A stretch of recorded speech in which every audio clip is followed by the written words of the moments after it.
क्या हालत इहराम में गुस्ल कर सकते हैं? जी हाँ, हालत इहराम में गुस्ल किया जा सकता है, इसमें कोई हरज नहीं है। अगर आप देखते हैं कि गर्मी की वजह से, गर्मी की शिद्दत से पसीना आया है और उसकी वजह से जिस्म में जो है वो बदबू पैदा हो रही है और दूसरे हाजी मुतासिर हो रहे हैं, तो ऐसे में गुस्ल कर लेना चाहिए।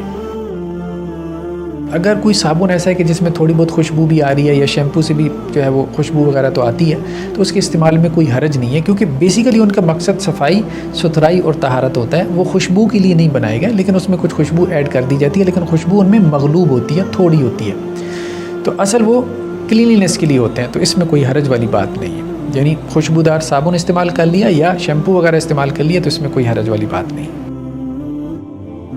नेक्स्ट क्वेश्चन ये कि क्या हालत इहराम में कंघी कर सकते हैं? देखिए, हालत इहराम में कंघी करने से इज्तनाब करना चाहिए। उसकी वजह यह है कि कंघी करने से जो है वो बाल गिरने का बहुत ज़्यादा अंदेशा और ख़दशा होता है, तो इसलिए कंघी करने से इज्तनाब करना चाहिए।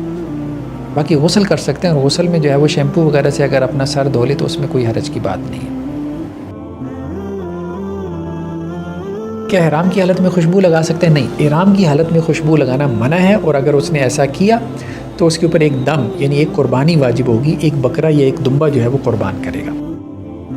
देखिए, इहराम की चादरें तब्दील करने में कोई हर्ज नहीं है। ये वैसे ही लोगों में एक मिसकंसेप्शन या गलत फहमी है कि अगर इहराम की चादरें आपने उतार दी तो आपका इहराम जो है वो खुल जाएगा या ख़त्म हो जाएगा। ऐसा कुछ भी नहीं है। आप वाशरूम में जाएं, आप गुस्ल करें या आप इहराम की चादरें जो है वो तब्दील करें, तो इसमें कोई हर्ज वाली बात नहीं। ख़ास तौर पे जबकि गर्मी की शिद्दत होती है तो इहराम की चादरें जो है वो पसीने की वजह से उनसे बदबू आना शुरू हो जाती है। तो जब यहाँ से जाएं तो अपने साथ 3-4 जो है वो इहराम साथ लेके जाएं, ताकि आप उनको फ्रीक्वेंटली चेंज कर सकें।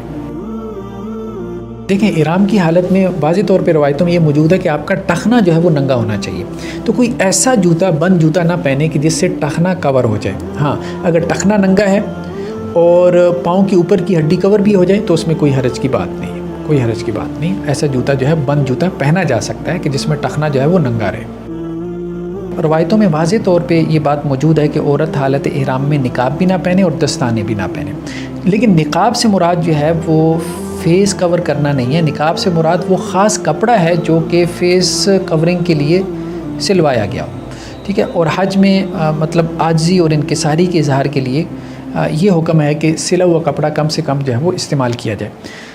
हज़रत आयशा रज़ियल्लाहु अन्हा की एक रवायत है कि जब काफ़िले के साथ अज़वाज मुतहरात और सहाबियात किराम जो है वो सफ़र करती थी उम्रा या हज की गर्ज़ से, तो वो निकाब नहीं करती थी। लेकिन जब सामने से मर्दों का कोई काफ़िला आ रहा होता था, अजनबी मर्द होते थे, उनके साथ जो है वो आमना सामना हो जाता था, तो उस वक़्त वो अपना घूंघट जो है वो निकाल लेती थी, यानी सर के ऊपर जो दुपट्टा होता था उसी से वो घूंघट निकाल लेती थी।